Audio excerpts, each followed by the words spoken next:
The year is 1377, and the air in London is thick, not just with the stench of the Thames, but with the suffocating dread of absolute disaster. Can you believe what happened?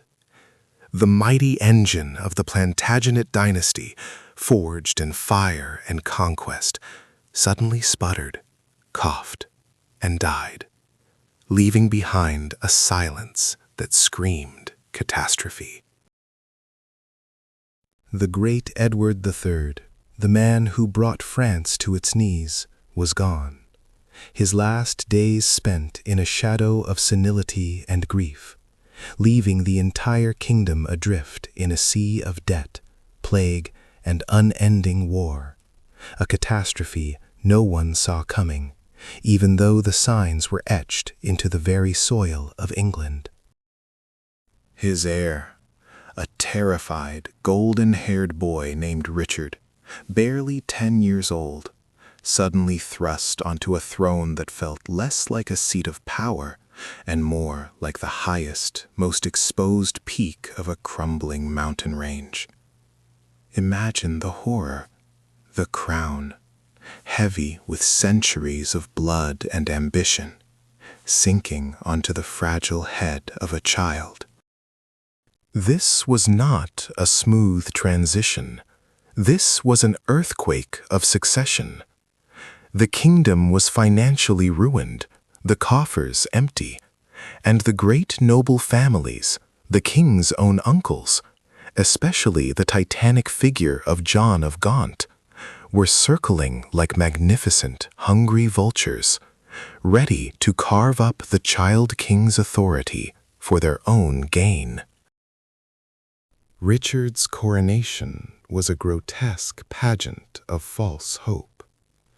They dressed him in silk and ermine, they anointed him with holy oils, but beneath the velvet and gold, the young king was simply a puppet, shivering in the shadow of the Regency Council, a group of men whose primary focus was not governing England, but seizing control of the dwindling royal wealth. And outside the gilded cage of Westminster, the real threat was brewing, a slow, toxic venom of outrage spreading through the towns and villages. The Black Death had ripped society apart, leveling the playing field and teaching the common man that his life had value, demanding higher wages and better treatment. But the arrogant lords refused to learn. Instead of easing the burden, the government, desperate for cash to fund the disastrous, never-ending war in France, decided to implement the ultimate financial terror weapon, the poll tax. This wasn't just a heavy tax, it was an insult, a universal levy designed to crush the poor. Whether you were a powerful duke or a starving peasant, everyone over the age of 15 had to pay the same crushing amount. It was an equality of misery enforced by the sharp end of the tax collector's spear. The first poll tax failed, barely scraping together enough funds to cover the cost of collecting it. The second, even more ruinous, met with grudging submission. But by 1380, when the third, most vicious version of the tax was decreed, the very foundations of English society began to crack under the pressure. This third tax was a bureaucratic nightmare, demanding payment from every single soul, enforced with brutal efficiency by commissioners sent out into the shires to root out every non-payer, every evasion, every hidden family member. The humiliation was unbearable. Think about the scene.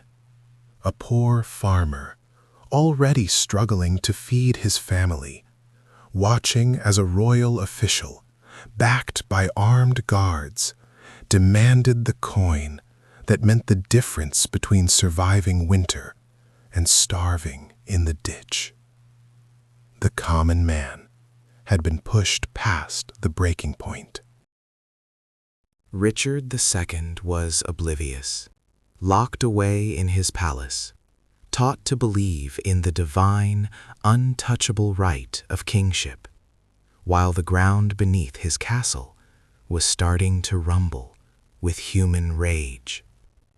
He was 10 years old, dreaming of chivalry, while the reality was that his kingdom was a tinderbox, waiting for the smallest spark. That spark came, ironically, from the very men sent to enforce the king's will. In Essex and Kent, resistance began not with large armies, but with small, desperate acts of defiance, a refusal to pay, a stone thrown at a tax collector, a commissioner chased out of a village. But these scattered incidents quickly coalesced, fueled by the revolutionary ideas circulating among radical priests and disillusioned soldiers. They weren't just angry about the money, they were angry about the systemic corruption, the unfairness of the courts, and the entrenched power of the royal advisors. And then the moment of ignition. In Brentwood, Essex, a commissioner named Thomas Bampton attempted to force payment, only to be met by a furious mob led by a local man named Thomas Baker. The commissioner and his guards were beaten and driven out. This small victory was magnified tenfold by the speed of rumor. The news raced through the villages. They resisted the king's men and lived. Suddenly, the impossible seemed achievable. Hundreds turned to thousands, armed with scythes, axes, and a lifetime of pent-up resentment. The revolt had a name, a legendary leader whose identity was forged in fury, Wat Tyler, a mysterious, charismatic figure whose fiery rhetoric electrified the masses, turning a protest into a genuine revolution aimed not just at the tax, but at the very structure of medieval society. They were marching, thousands upon thousands of enraged peasants, fueled by starvation and injustice, heading straight for London, the heart of the kingdom, the very place where the 10-year-old king was hiding, oblivious to the monstrous wave of fury about to crash through his gates. The capital city, believing itself safe behind its walls, suddenly found itself facing a human tsunami, a vengeful army demanding not just justice, but the heads of the king's most powerful advisors. The child king was about to meet the raw, terrifying face of his collapsing royal authority, and no one, absolutely no one, could stop the coming storm. They were coming for London. They were coming for the poll tax commissioners, and they were coming for Richard's most trusted friends. The stage was set for the most terrifying moment in English history, all because a boy king demanded a few extra coins. The debt was not just a number on a ledger. It was a screaming void that threatened to swallow the entire kingdom whole. Richard II, barely out of childhood, sat upon a throne that felt less like gold and more like a ticking financial explosive, surrounded by uncles who saw the crown not as a sacred trust, but as an exhausted bank account. The endless, devastating war with France, the 100 Years' War, was consuming the treasury faster than any victory could replenish it.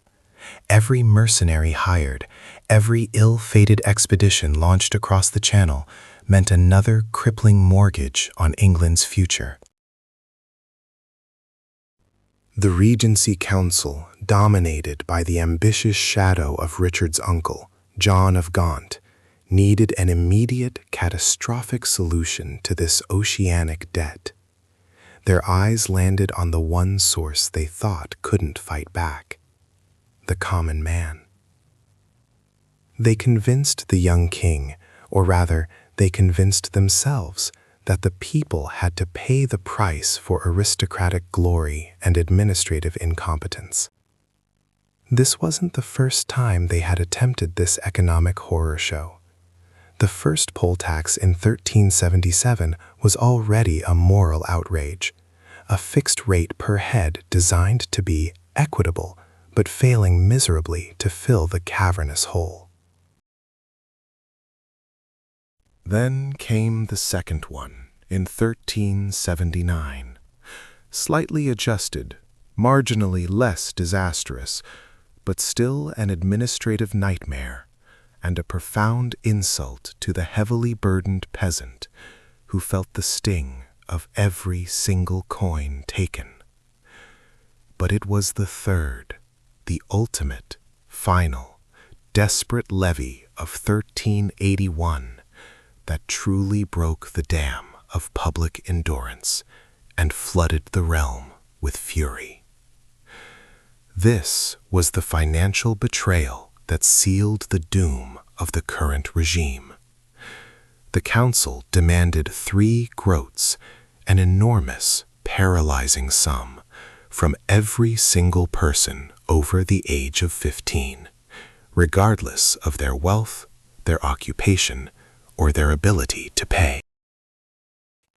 The only supposed mercy granted was a highly suspicious cap on the total amount any single parish could contribute, a loophole cynically designed to mask the tax's true, grinding brutality on individual families. But the math and the hunger didn't lie. For a peasant family scraping by on meager harvests and stagnant post-plague wages, 3 groats represented days, sometimes weeks, of back-breaking, sun-up to sundown labor. It was a tax on simply existing, a public decree that their poverty was treasonous.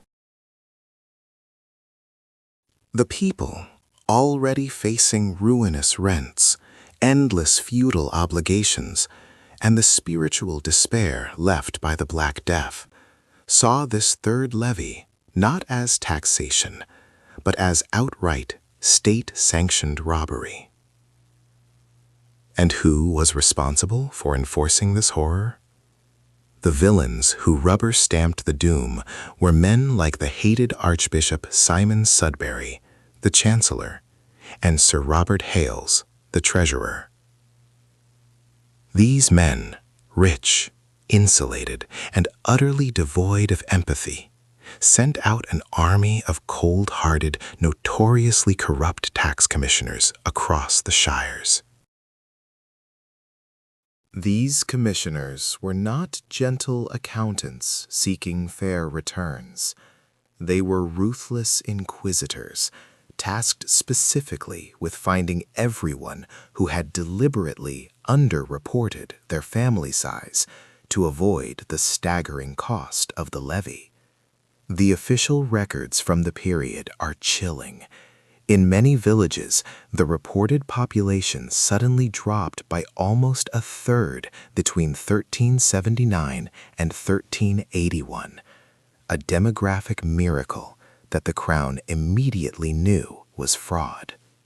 The commissioners knew the common folk were hiding their adolescent children and their elderly relatives in barns and under floorboards to save money, and they were prepared to escalate the terror to force the hidden cash out. They used brutal methods, physical intimidation, and public humiliation to extort confessions and reveal the undeclared heads of household. They were given license to inspect homes, question women, and apply pressure until the silver was produced. The rumors, the whispers that quickly became roars across the dusty roads of Essex, claimed the collectors were conducting intrusive, humiliating inspections to verify the age and marital status of women, using methods that were both illegal and profoundly offensive to the medieval sense of honor. This sexual and economic outrage became the spark that ignited the inferno. In the village of Fobbing, Essex, a tax collector named Thomas Bampton arrived, demanding proof of payment and, allegedly, proof of age with terrifying arrogance. The villagers didn't just refuse to comply, they reached for their pitchforks. When Bampton and his men arrived in a nearby town of Brentwood, they found themselves surrounded not by submissive peasants, but by men armed with righteous fury.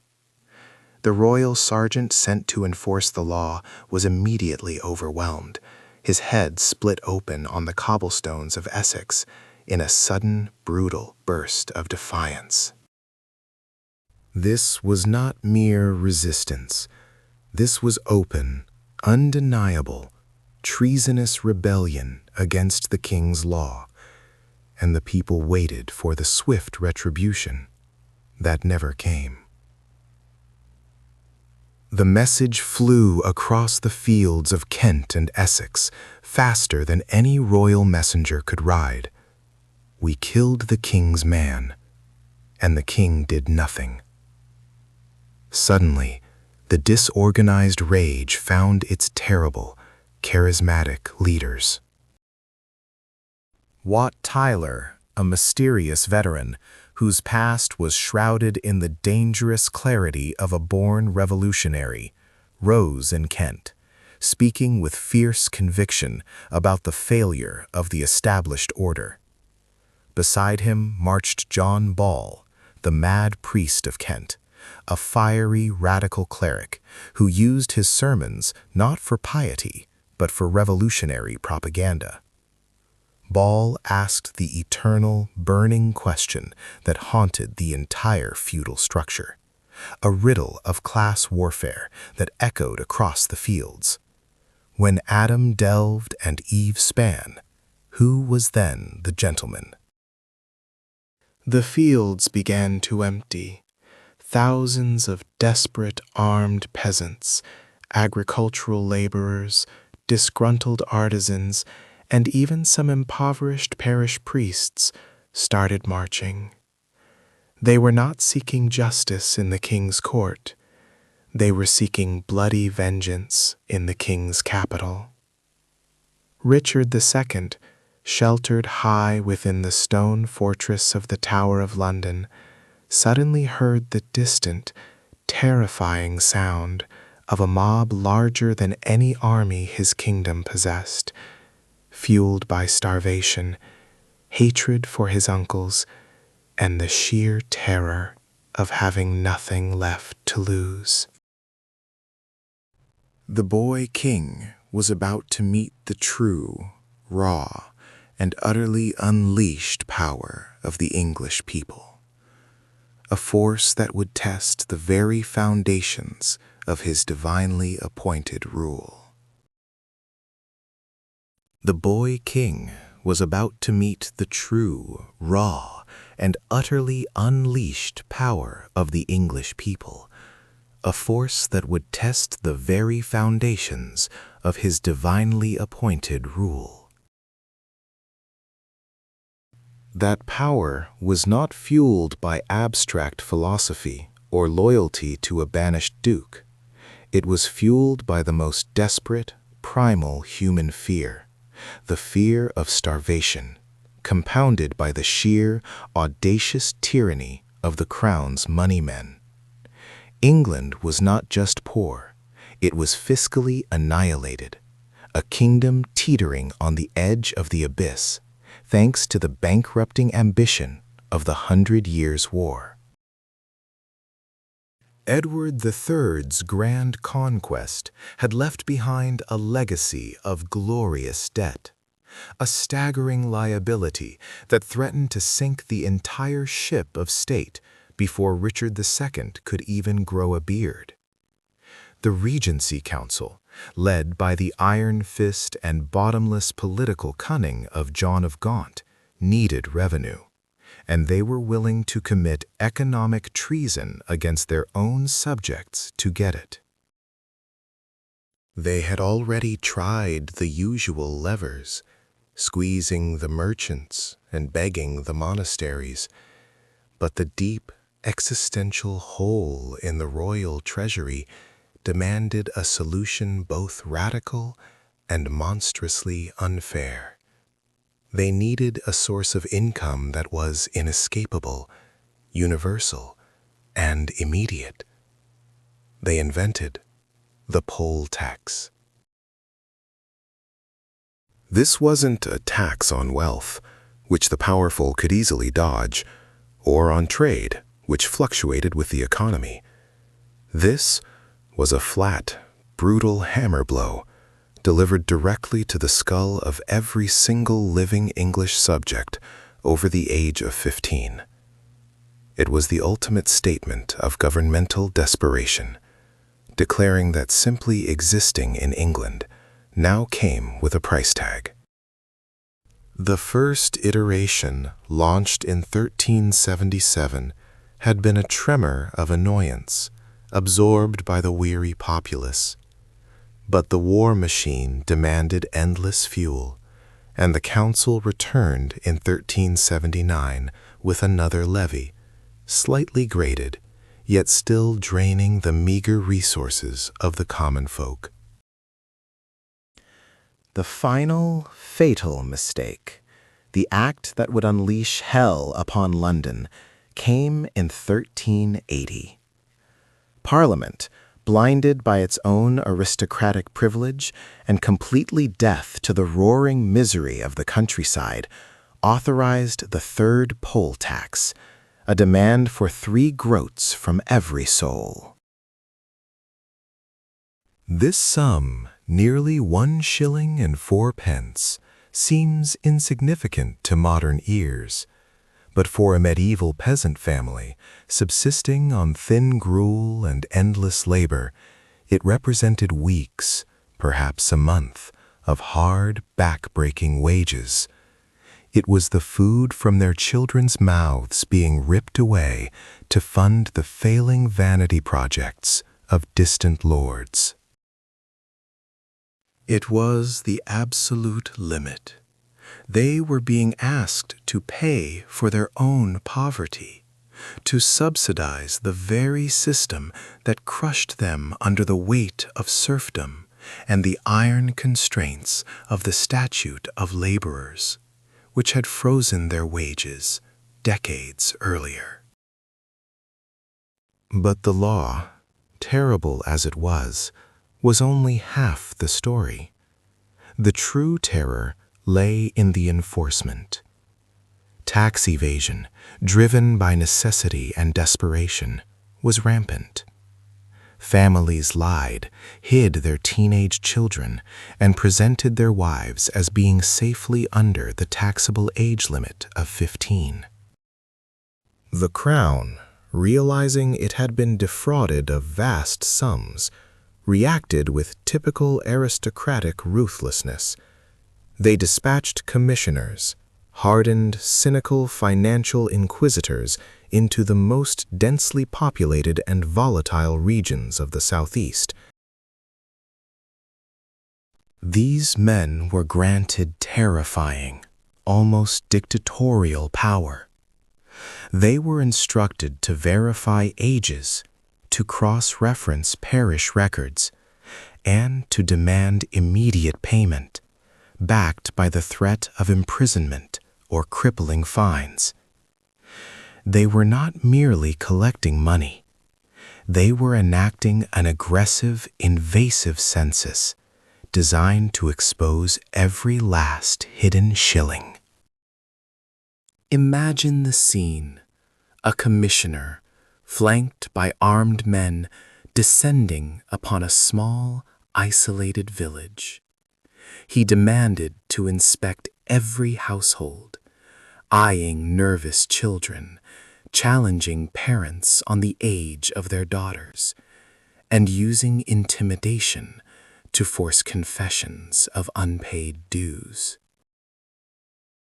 For a peasant family, the appearance of the royal tax collector was more frightening than an invading French army. The army might burn their home, but the collector would take away their future. They were facing financial execution by the very government sworn to protect them. The breaking point was reached in May 1381 in the small, muddy villages of Essex. When Commissioner Thomas Bampton arrived in Brentwood, he expected the usual cowering submission. He began his inspection, demanding to see proof of age and demanding immediate retroactive payment for those who had previously lied. But Bampton met not weakness, but a wall of furious, defiant solidarity. The people of Fobbing and surrounding hamlets, having nothing left to lose, organized themselves swiftly. Led by the local bailiff and others pushed beyond endurance, they refused Bampton's authority. When Bampton tried to enforce arrests, the resistance exploded into open violence. The villagers attacked the commissioner and his armed escort with primitive weapons and righteous rage, beating them severely and driving them out of the county in a humiliating, blood-soaked retreat. Bampton and his men, terrified and wounded, fled back to London, carrying the shocking news that the king's authority had been openly, physically defied. The seed of rebellion had been planted, fertilized by decades of oppression, and now it was sprouting into a massive, unstoppable storm.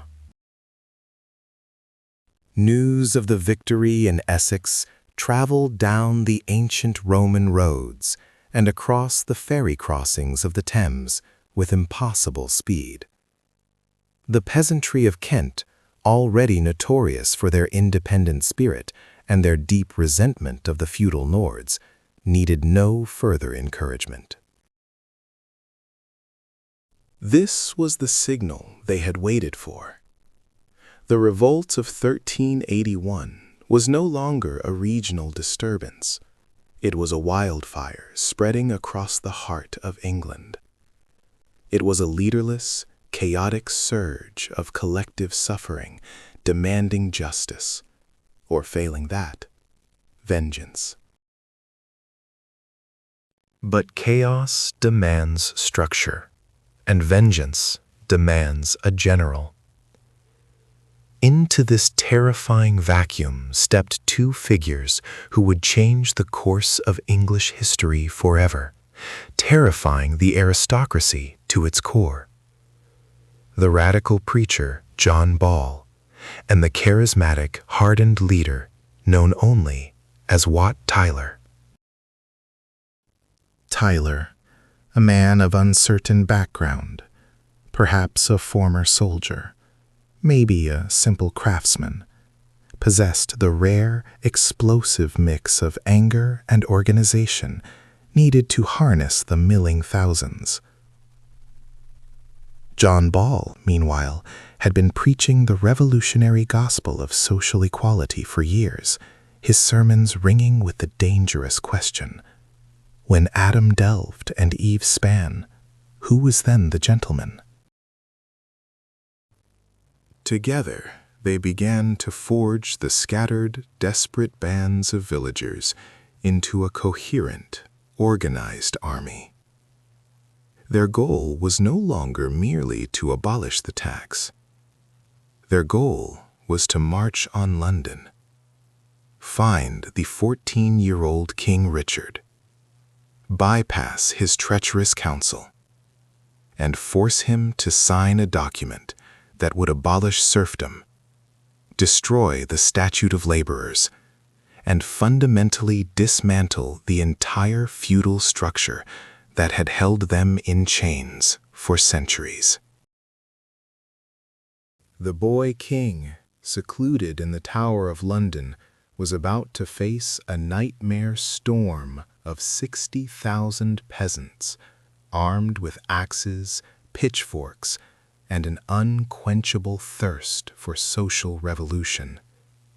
The crown jewel of England was about to be surrounded by the very people it had systematically impoverished. They had thought the terror was localized, a minor tremor in the distant shires. They were disastrously wrong. The true, final spark that set the whole tinderbox nation alight was the third poll tax levied in 1380. This was not a plea for funds. It was a shakedown, a desperate final grasp by a regime drowning in debt from the 100 Years' War, demanding money from the very mouths that couldn't afford bread. The amount, 3 groats per head, was triple the previous levy, applied universally to every person over the age of 15, rich or poor. It didn't account for poverty, debt, or the lingering fear of the plague. It was a cold, brutal decree, written by men who never had to look a starving child in the eye. And the enforcement, it was carried out by ruthless commissioners who became instant symbols of tyranny. When the tax rolls came back suspiciously low, suggesting widespread evasion, the king's officials, the hated commissioners, were sent out to crush dissent and ensure every last penny was extracted. In Brentwood, Essex, the storm finally broke. The local villagers, driven past the point of endurance, refused to pay. They didn't just refuse, they murdered the commissioner and his clerks. This single act was the gunshot that started the war. News traveled faster than wildfire through the dry thatch roofs of England. Kent, the gateway to London, exploded next, driven by the charismatic, hardened veteran, Wat Tyler. Wat Tyler was not just a rabble-rouser. He was a leader, a man of ruthless efficiency, organizing disparate bands of laborers into a coherent, terrifying army. He gave the mob discipline and direction, pointing their fury not just at the tax system, but at the entire edifice of power, the lawyers, the landlords, and most dangerous of all, the king's detested advisors. But the true revolutionary fire was stoked by the radical priest, John Ball, who had been imprisoned time and again for preaching equality. His sermons were the revolutionary manifesto of the age. He famously asked the question that shook the foundations of feudalism. When Adam delved and Eve span, who was then the gentleman? Ball's philosophy ripped apart the divine order, suggesting that all men were created equal, and that the vast wealth hoarded by the church and the nobility was a crime against God himself. This combination of Tyler's organization and Ball's ideology created an unstoppable force, a perfect storm ready to drown the monarchy. The March on London was less a protest and more an invasion. Tens of thousands, perhaps 60,000 strong, streaming toward the capital from the south and east.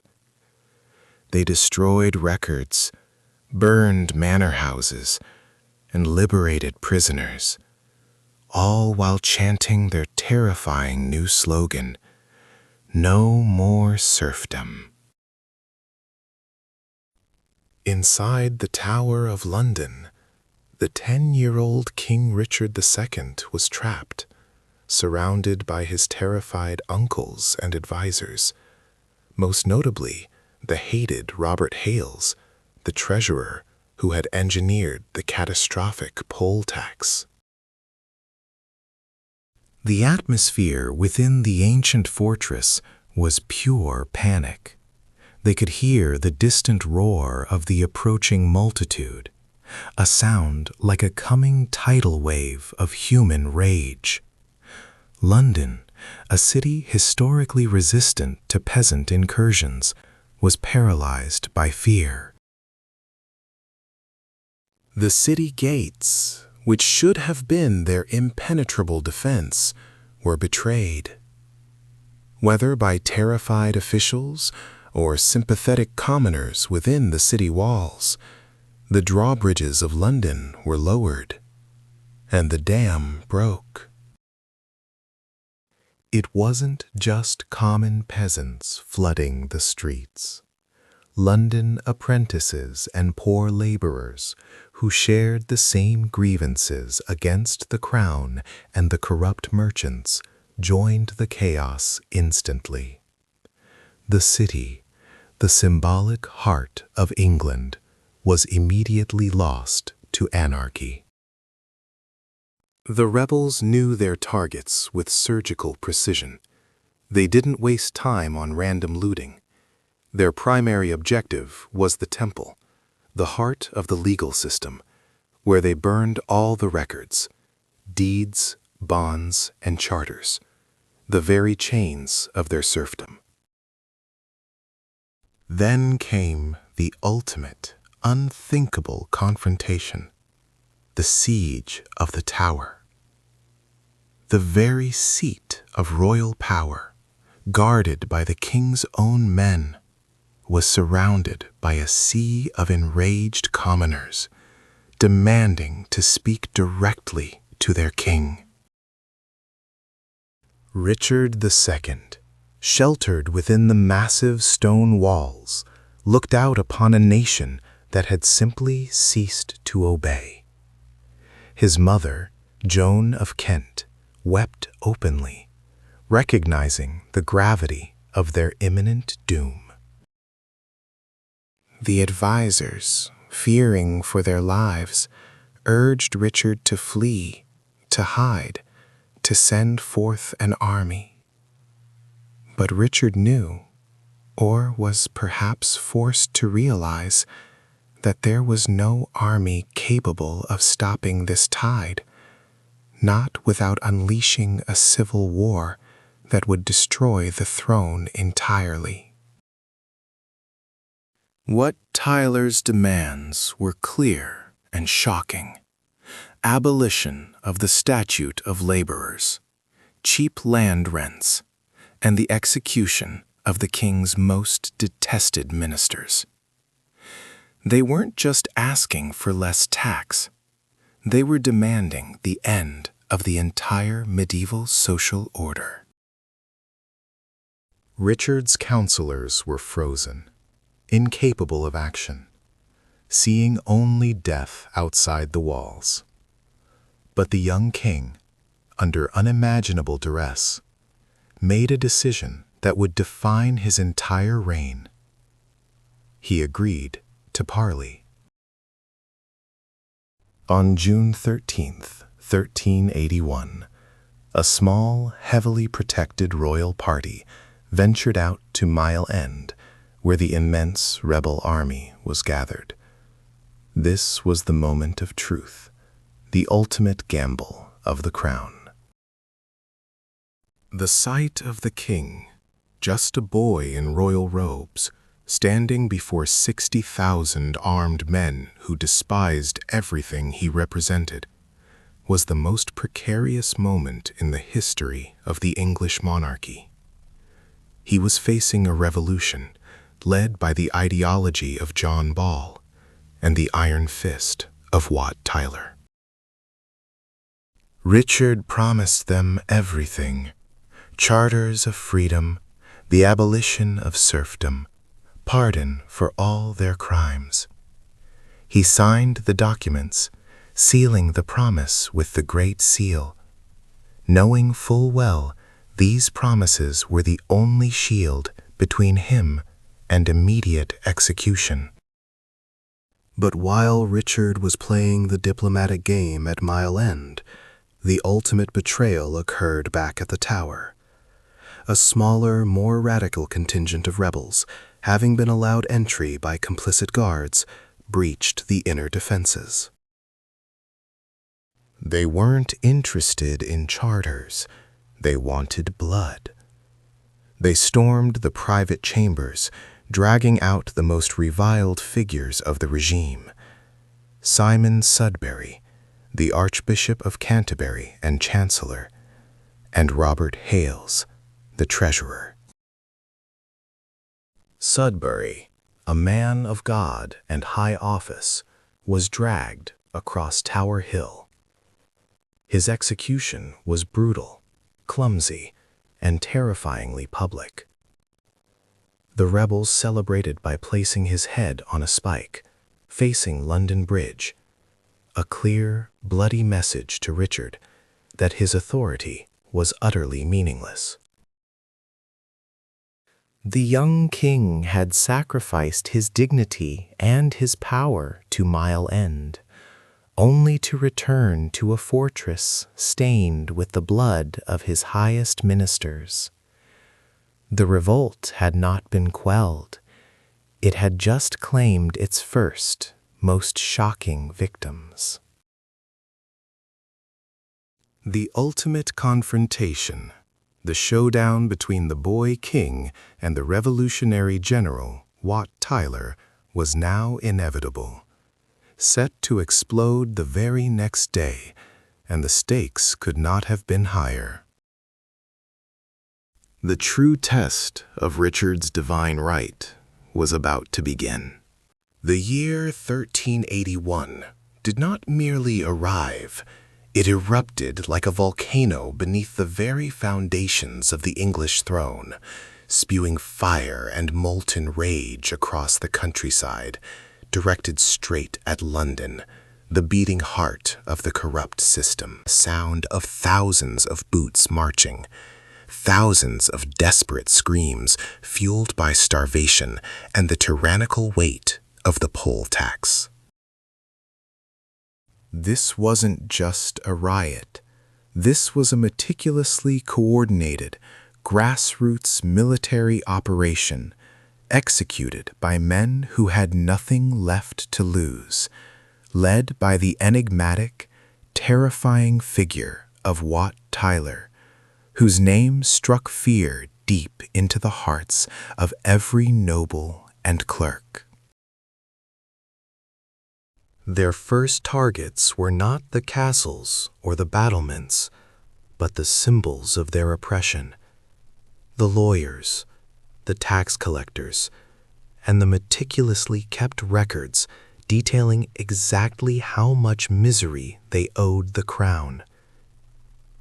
Imagine the horror of the officials as massive waves of peasants, armed with scythes, axes, and pure vengeance, stormed the local manor houses and burned every single parchment, every receipt, every ledger that proved their servitude. This was an act of economic liberation by fire, wiping clean the slate of centuries of debt and feudal obligation in a matter of hours. The sheer speed of the uprising proved how deeply the hatred had been simmering, unrecognized by the insulated nobility, who believed God had ordained their right to oppress. In London, the rage found its most magnificent target, the Savoy Palace, the sprawling, opulent residence of the king's most hated uncle, John of Gaunt, Duke of Lancaster. Gaunt himself was conveniently absent, off campaigning or hiding. Historians still debate the truth. But his possessions, the very physical embodiment of aristocratic excess, were waiting for the touch of revolutionary fire. What followed was not simple looting. It was a terrifying, ritualistic cleansing of perceived sin. The revolutionaries, driven by a fierce, almost religious sense of justice, meticulously destroyed everything that symbolized aristocratic waste. They smashed priceless jewels, poured casks of fine imported wine into the muddy gutters of the city, and hammered solid plate gold into unrecognizable chunks before tossing them into the frigid depths of the River Thames. The mandate was chillingly clear and perfectly enforced. Absolutely nothing was to be stolen. Any peasant found trying to pocket a single silver goblet or a scrap of silk was executed immediately by their own comrades, enforcing a terrifying discipline that proved this uprising was about power and equality, the destruction of the old order, not mere profit. The message sent from the smoking, shattered ruins of the Savoy was deafening. The time for courtesy was over, and the power of the greatest duke in the kingdom could be reduced to ash in a single afternoon. The psychological damage inflicted upon the ruling class was immeasurable. If Gaunt's fortress could fall, nothing was safe. Meanwhile, young King Richard II, barely 14 years old and trapped by circumstance, was sequestered high within the thick, cold stone walls of the mighty Tower of London, surrounded by a court paralyzed by panic and his endlessly useless, perpetually quarrelsome council. He could clearly see the gigantic pillars of black smoke rising across the river, smelling the acrid stench of burning wealth and revolution, even from his supposedly safe royal apartments. Every passing minute was a stark, brutal lesson in the abject failure of his protectors and advisors. The most powerful men who had promised to guide and shield him, Archbishop Simon Sudbury, the Chancellor, and Sir Robert Hales, the Treasurer, the very architects of the universally hated poll tax, were now hiding behind his tiny crown, relying entirely on the little boy's sacred divine protection to keep the surging mob at bay.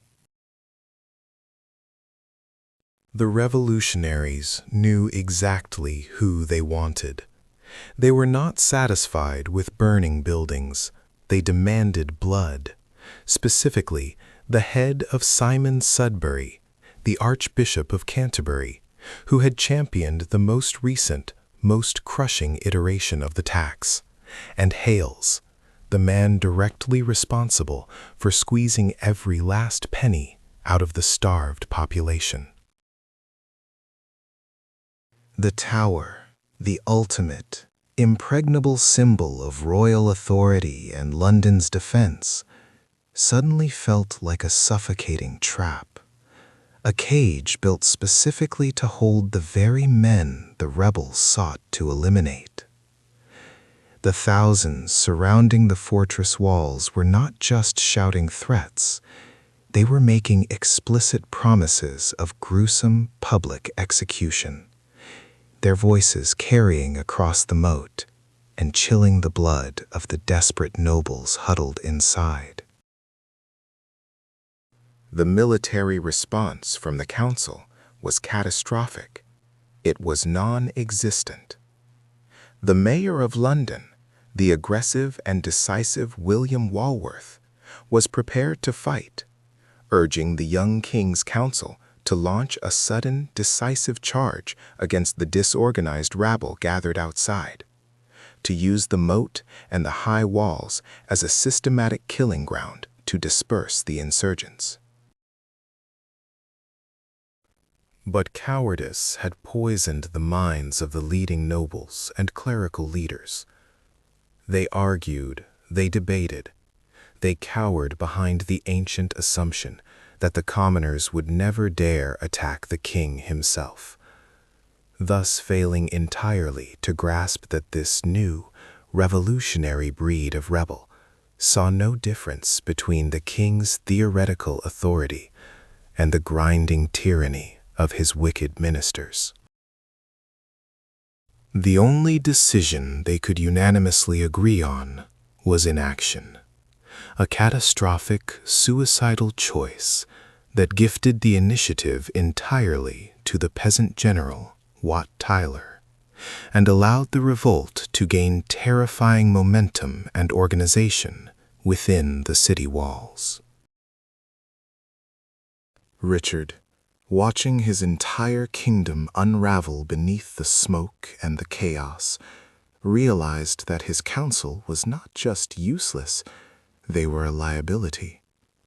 He had to act, and he had to act fast. It was a terrifying, gut-wrenching decision for a young king trained only in meaningless ceremony and endless prayer, but the alternative was certain death for everyone inside the tower walls. Against the frantic, terrified advice of his counselors, he sent word. He would meet them. He would face the streaming, vengeful mob at Mile End. This was not a negotiation. It was the most desperate gamble imaginable, a terrifying leap of faith intended to buy precious time, and perhaps, just perhaps, to show these revolutionaries the true, God-appointed face of the monarch they had theoretically sworn to serve. The blood of Wat Tyler, the charismatic, terrifying leader of the revolution, had barely stained the cobbles of Smithfield when the world tipped on its axis. 14-year-old Richard II stood astride his destiny, looking down not just at a dead man, but at the potential end of his entire lineage. The silence that followed the Mayor Walworth's deadly stroke was not empty. It was a pressurized vacuum, threatening to pull 20,000 angry, armed men back into a killing frenzy. Richard's terrified retinue screamed at him to flee, to save himself, but the young king knew instinctively that retreat meant total defeat. He did the only thing a true, divinely appointed monarch could do in such a moment of unimaginable peril. He rode straight into the massed ranks of the peasant army. His small voice, magnified by sheer terrified adrenaline and the chilling weight of his crown, screamed the words that would echo through history. "Sirs, what do you want? I am your captain. Follow me." This was the performance of a lifetime, a calculated, icy display of authority that somehow, impossibly, worked.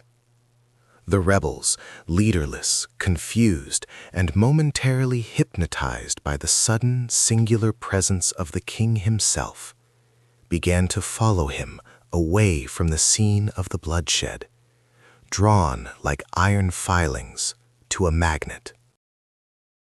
They followed him to Islington Field, believing his frantic, hastily declared promises of true freedom, justice, and the abolition of serfdom, everything they had risked their lives for. Richard, under the crushing duress of the moment, issued royal charters, penned in the heat of fear, granting every single outrageous demand. These documents were the ultimate trick, the ultimate lie. Mere paper, meant only to buy the precious fleeting hours needed for the loyal cavalry, summoned by panicked messengers, to ride in force into London. The king was playing a terrifying game of delay, promising heaven while preparing hell. The moment the London streets were sufficiently clear, and the bulk of the peasant army had begun to disperse, believing their victory complete, the mask dropped. The mercy shown by the crown evaporated faster than morning dew on a hot summer day. The royal machine, fueled by the terrified nobility and the vengeful Bishop of London, roared to life with cold, calculated fury. Commissions were immediately sent out across the country, not to enforce the new, liberating charters, but to hunt down every single man who had dared raise a pitchfork against God's anointed. The men who had momentarily thought themselves free soon learned the true meaning of medieval tyranny. The charters, those sacred promises given under the king's own hand, were summarily declared null and void, ripped to shreds, both literally and legally. Richard, now safely ensconced behind castle walls and shielded by steel-clad knights, pronounced the chilling verdict that sealed the fate of the common people for centuries. Rustics you were, and rustics you are still. You will remain in bondage, not slightly worse, but incomparably more vile than before. This was not just a retraction. It was a cruel psychological blow, delivered with the precision of a master torturer, designed to crush the spirit and the memory of resistance for generations. The ensuing reign of terror was swift and merciless, a brutal exercise in class vengeance. Under the direction of Chief Justice Robert Tressilian, whose name became synonymous with state terror, the trials were farces of justice. Men were hanged, drawn, and quartered, not just for rebellion, but for the simple, fatalistic act of possessing one of the now illegal royal charters. Tressilian, a man whose zeal for royal authority bordered on the psychotic, ensured that the executions were public spectacles, deterrents painted in blood and agony across every town square. Wat Tyler's body was exhumed from its shallow grave, his head violently severed and paraded through the city on a pike, a grim, decaying warning displayed next to the head of Jack Straw, another key rebel leader. Richard, still a child in years, but already a tyrant in action, watched these events unfold, internalizing the horrifying, yet effective, power of swift, state-sanctioned violence. The revolt was crushed, the people silenced, but the political battlefield among the elite was far from settled.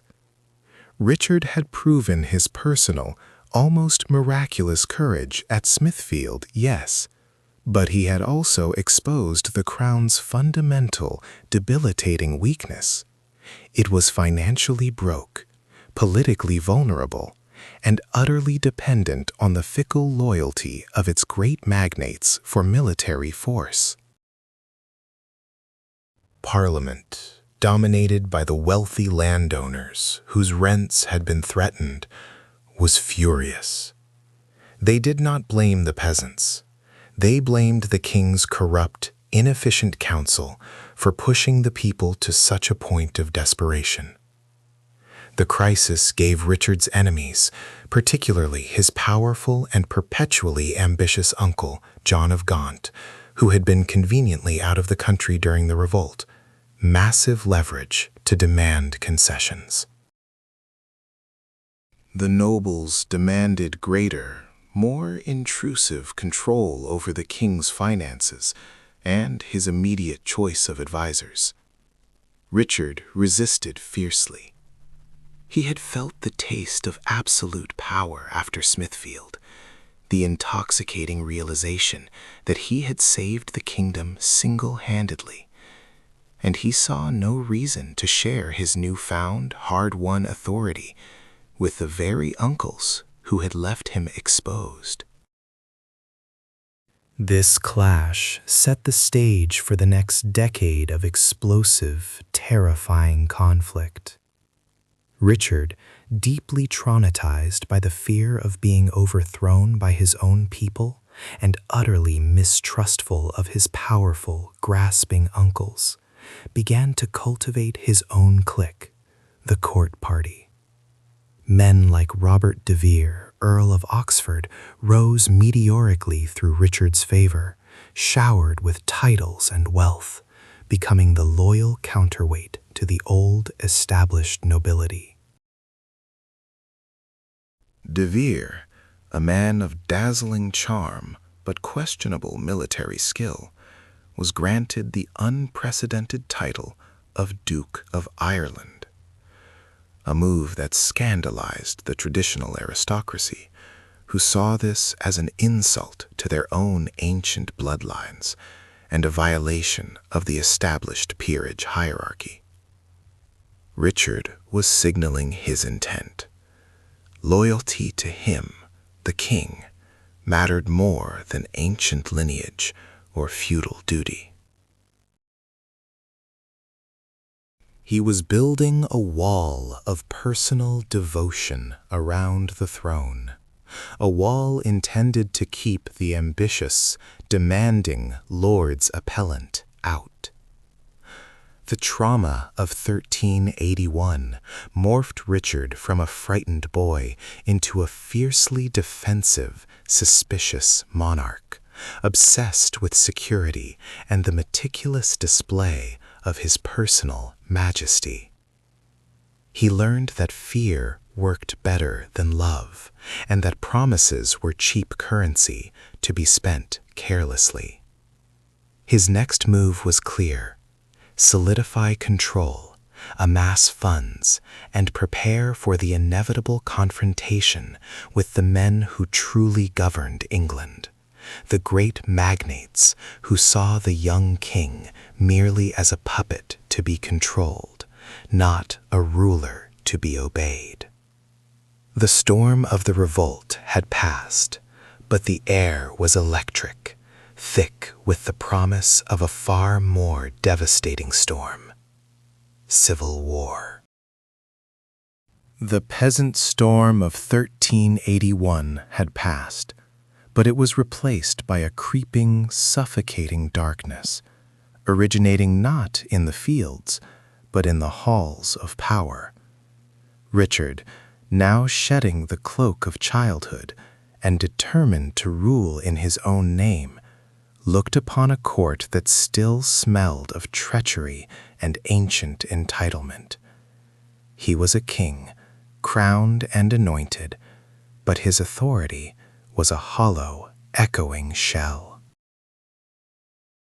The great dukes, his own blood, saw him not as their sovereign, but as a temporary inconvenience blocking their path to absolute control, a teenager playing dress-up in the robes of Edward III. He knew he could not trust the Lancasters or the Gloucesters, those monstrous shadows that perpetually stalked his throne. So Richard did the only thing a lonely, desperate king could do.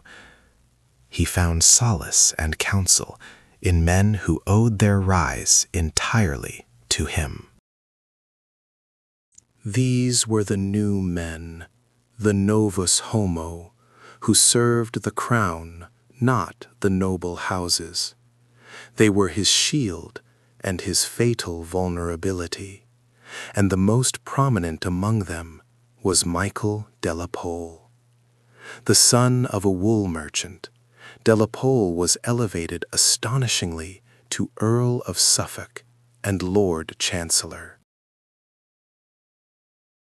A brilliant administrator, yes, but to the entrenched nobility he was an upstart, a stain on the ancient fabric of the peerage. His very existence was an intolerable insult to the dukes, who believed high office belonged exclusively to them by divine right of birth. And then there was Robert de Vere, Earl of Oxford, a man whose relationship with Richard was dangerously close, perhaps too close, for the comfort of the kingdom. Richard didn't just favor de Vere, he adored him, elevating him to the Marquis of Dublin, a title entirely new to the English peerage, designed purely to aggrandize his friend. This was not just patronage. This was a deliberate, defiant provocation, a flashing red signal sent straight to the heart of the powerful Duke of Gloucester. I rule now, and I choose who serves me. But defiance comes at a crushing cost, and Richard's kingdom was financially broken. The 100 Years' War was still dragging on, requiring endless subsidies that the Commons loathed to grant, especially while the Crown's favorite was draining the treasury. Richard's personal spending, fueled by the lavish lifestyle of his favorites, was skyrocketing, creating a chasm in the treasury that only Michael de la Pole seemed able to paper over with increasingly desperate financial maneuvers. The nobles saw corruption everywhere, and whether it was truly rife or merely perceived, the result was the same: absolute fury. Thomas of Woodstock, the Duke of Gloucester, Richard's youngest uncle, was a man forged in the grim reality of battle, harsh, ambitious, and utterly convinced of his own superior fitness to rule.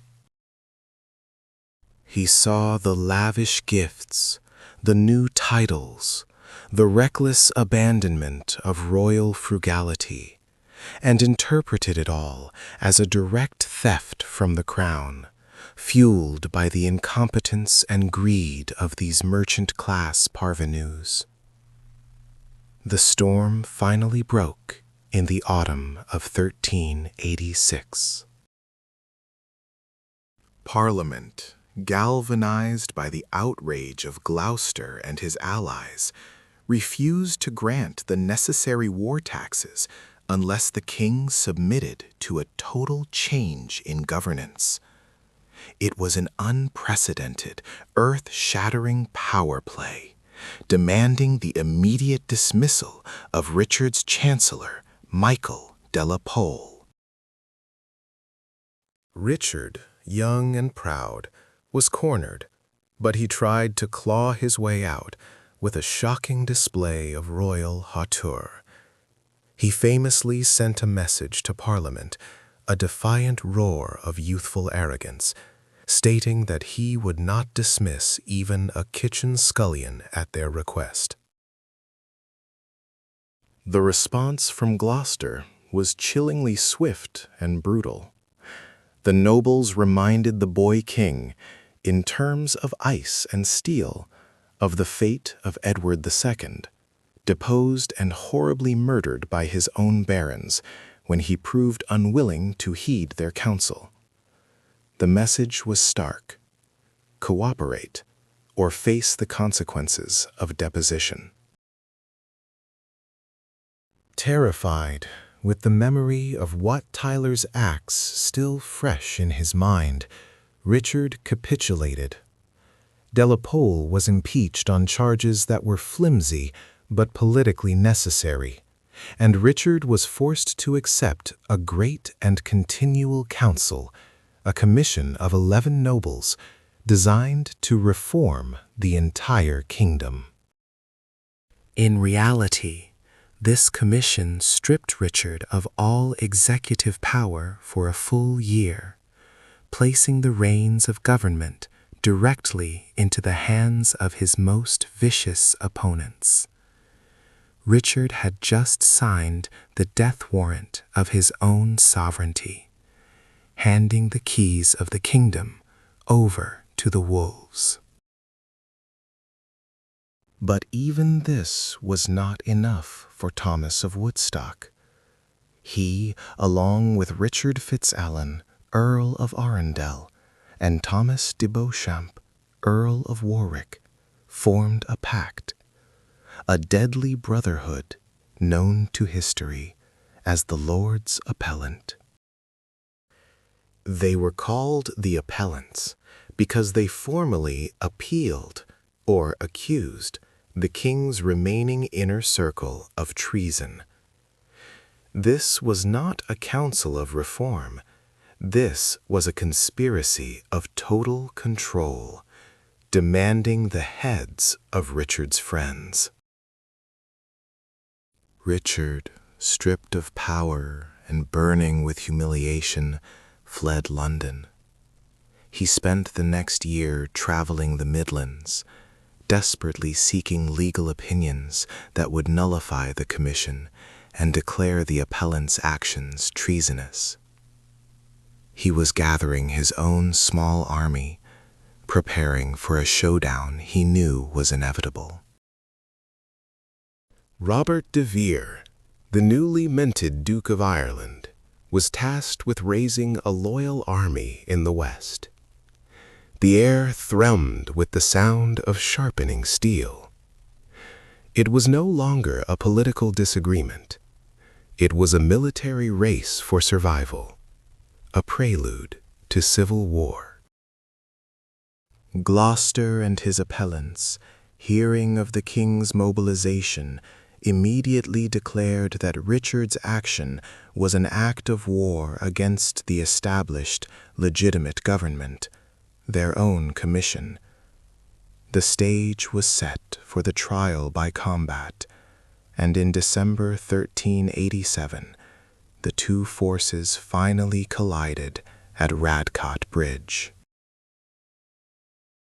Robert de Vere, leading the king's hastily gathered loyalists, attempted to cross the Thames to join Richard in London, but he was brutally intercepted by the appellant forces, led by the formidable Henry Bolingbroke, Richard's own cousin, and soon to be the fourth and most devastating member of the appellant coalition. The battle was less a fight and more a slaughter. De Vere's forces were utterly routed. De Vere himself only escaped capture by abandoning his horse and plunging into the icy waters of the river, fleeing into permanent exile, never to return. The defeat at Radcot Bridge was the symbolic end of Richard's independent rule. His chief friend was gone, his small army was scattered, and the appellants held all the military cards. Richard was forced back to London, not as a king returning to his capital, but as a prisoner being led to his judgment. Richard returned to Westminster to face the appellants, who rode into the capital in full battle armor, their banners flying in terrifying victory. They did not bow or kneel. They demanded. They demanded a parliament be called immediately, a parliament that would be known to history as the Merciless Parliament. This was their final coup de grace. They intended to legally execute every single person who had ever advised Richard II, proving to the world, and more importantly to the young king, that his will was utterly meaningless. The king's humiliation was complete, but the bloodshed was only just beginning. Richard II was now 20 years old, and he was completely, tragically alone, about to watch his friends bleed out on the scaffold, while his own blood relatives cheered from the benches. This was the moment the crown truly broke, and the fuse was lit for his future, terrifying revenge.